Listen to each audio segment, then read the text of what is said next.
Let's jump into the quarterbacks here. We start with Justin Fields, who's 68% available. He's got the Cowboys. Another grape slapper. Another grape slapper. Unbelievable. Justin Fields, QB1 in week 4. Listen, when Justin Fields runs, Matthew, he is one of the most effective options at quarterback in fantasy. And I think he'll run against the Cowboys this week. They've allowed the 5th most rushing yards to quarterbacks, including 2 rushing touchdowns to opposing quarterbacks. Over the last 2 weeks, 5 goal-to-go rushing attempts for Justin Fields. Back-to-back games with over 18 fantasy points as well. Justin Fields looks pretty comfortable in this offense, and he's playing some really good games. Like this is what you sort of expected from Justin Fields. And credit to Arthur Smith, who we dumped on a lot last year, but he's got Justin Fields playing within the offense of that system, not putting it all on his shoulders. Like Fields is playing well, and they're not saying, "Hey, go do hero ball." We're going to run it. We're going to take our shots. We're going to use your legs as well. And Russell Wilson ain't getting the job back. That's one of the reasons why I have no issue with you trading Baker Mayfield, other than just it makes your team stronger, which is annoying. But Justin Fields is a legit fantasy starter the rest of the year. Yep, agreed. And so is Geno Smith right now, 55% available. He's got the Giants. Geno with 56 pass attempts last night on Monday Night Football. That surpassed the previous total of 55 set by Matt Hasselbeck in 2002 for the Seahawks franchise history. Listen, Ryan Grubb wants to throw the ball, and that's paying dividends for Geno right now, Jay. Yep, and that's the key. Right now, in terms of pass rate over expected, it's the Seahawks clearly. They're the number 1 team in terms of pass rate over expected. Everyone's on the broadcast getting upset about how the Seahawks weren't running the ball enough, which was great for me as someone who's going up against Ken Walker. But look, Geno, he's just playing at a really high level now at the moment. And I get that he wasn't perfect last night. He had the throw to Alex Anzalone. It seems like Geno's just never going to see that linebacker dropping into coverage his entire career. It is the one weak spot. But he's playing really well. He has 3 legit weapons in the passing game at receiver. And this offense is loaded at the moment. So Geno, I think he can be pretty comfortable. To me, he is in that tier of guys like Baker Mayfield, Sam Darnold, of those ilk. Through 4 weeks of the season, he's the 8th best quarterback in fantasy football. It's like, hey guys, there's a top 8 fantasy quarterback on the waiver wire, and do we think this is a fluke? We don't. Again, because of the offense, because of the weapons, because of his talent, we expect Geno Smith to continue to produce. By the way, he's running a little bit more this year as well, whether it's the offensive line issues. Some of them were designed as well. Last thing here on Geno Smith, no quarterback in the NFL has more pass attempts this year than Geno. He's available in 56% of Yahoo leagues, and shouldn't be. Some deep league quarterback waiver targets.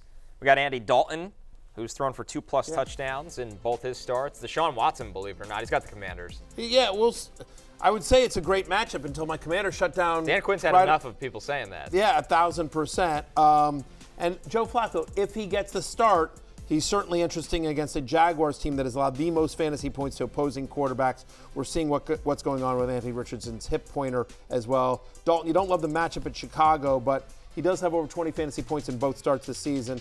Deshaun Watson, listen, he's 3rd in pass attempts per game, and the Commanders' secondary has been, other than last week, been bad. Yeah. Watson also got screwed in the Raiders game by the Murray Cooper pick that he dropped, then also a long pass that was called back by holding. I thought that was actually the best Watson has looked as a Cleveland Brown. It's just a low bar to clear, but he looked better. Our last group, tight ends for waiver wired here, and we start with Packers tight end Tucker Kraft, but a very Packers-heavy waiver wire day. Tucker Kraft has taken over the tight end position from Luke Musgrave in this offense. 96% available. Love the matchup against the Rams coming off a week where he had 9 targets and a touchdown, Matthew. By the way, and you like the matchup against the Rams, who are allowed the highest catch rate to opposing tight ends. 3 straight games now with a target share of at least 15%. Doesn't matter if it's Jordan Love or Malik Willis out there. Tucker Kraft is getting some looks, and so the upcoming schedule is nice. Rams this week, they're at the Rams, then home to Arizona, home to Houston, at Jacksonville. At fantasy's weakest position, Tucker Kraft is on the tight end 2 radar. Another player here, Jay, for tight end, Cade Otton against the Falcons, 85% available. That's Thursday Night Football. Keep that in mind if you're interested in adding Cade Otton. You'll have to make a decision very quickly. Another guy, 9 targets in week 4. Yep, the 9 targets is key. Also, what I think is most key is that last year, under Dave Canales, the Bucs, they passed the ball at a below average rate in terms of just negative pass rate over expectation. This year, the only team higher than the Bucs in terms of pass rate over expectation is Geno's Seahawks. So they are throwing the ball a ton, and Baker is reaping the benefits, and so is K. Dalton. College play callers, Ryan Grubb, Liam Cohen. Yeah. That's what they want to do. They come from college, and they said we're going to throw the ball in the NFL. If you need a defense this week, check out the Seahawks. They got the Giants, 73% available. Ooh. The Broncos against the Raiders, 83% available. Broncos defense has played very well in back-to-back weeks. Crazy. Patriots against whatever is left of this Dolphins offense. Oh, boy. Yes. We'll get into that in the next segment. Yes, we will. Brutal. If you want to add someone that we talked about today, you got to drop someone. Here's some droppable players rostered in over 50% of Yahoo leagues. Zamir White has really done nothing. Isaiah Likely had a big week 1. He's done nothing since then. Dalton Schultz not been involved in Houston's offense. Christian Watson now hurt. Carson Steele had the fumble and then barely played. Aaron Rodgers coming off an awful week against the Broncos. Ezekiel Elliott not involved in the Cowboys' run game. And Matthew Stafford for the Rams. We've talked about the better quarterback options there, Matthew.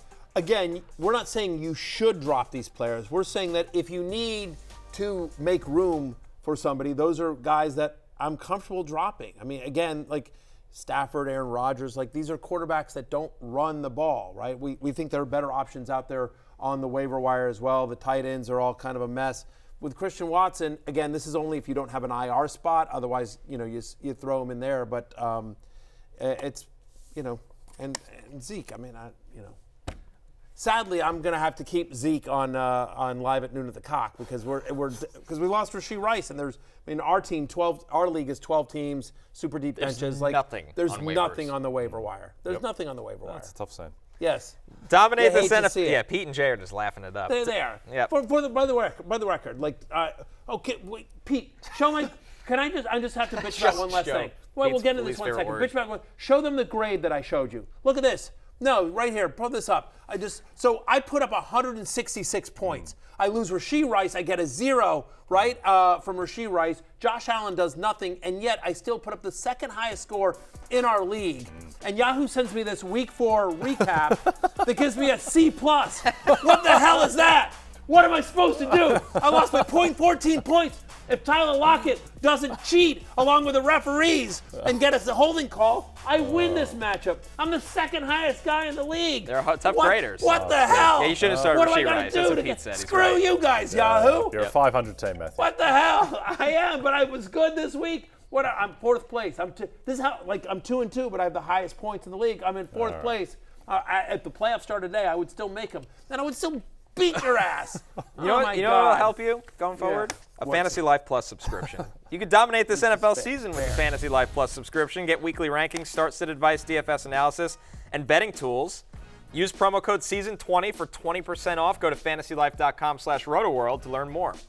Hey, it's Matthew Berry from NBCSports.com and rotoworld.com, and I want to thank you so much for watching whatever it is you just watched, or if nothing else, being too lazy to click out of the autoplay after this video started, after whatever it is you actually wanted to watch finished.